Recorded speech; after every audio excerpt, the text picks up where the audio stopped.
सब कोई गाड़ी खरीदले तो सोचल दूसरा का खेत में जोत के हम पैसा कमाए, 2 पैसा कमाओ चाहे 4 पैसा कमाओ, लेकिन वही दूसरा का खेत में जो गाड़ी चलावल जाता ओमे ईमानदारी से केकरो खेत किसान भाई के जोतो लो का हो, कोई गाड़ी वाला होकवाए बढ़िया से ईमानदारी से जोतो लोग तुरल है। 1 चास खेत भेल बा, 1 चास में खराब भेल बा, 1 चास से नहीं जोताई तब नु किसान के खेत के फायदा होई।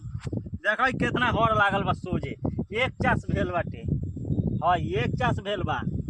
इतना अवगार सब गाड़ी वाला किसान के खेत जोते तब नु, तो 1 चास में ही तो खेत हो गल बा। 1 चास हैरो में 1 चास कल्टीवेटर में एक ही हो गल बा। एक दोसर गाड़ी वाला आबहित तो यही में 2 चास करहित, 2 चास करहित आ तब किसान भाई के कैसे 2 चास लागल बा। हई इतना कल्टीवेटर लागल बा साफा 1 बीता।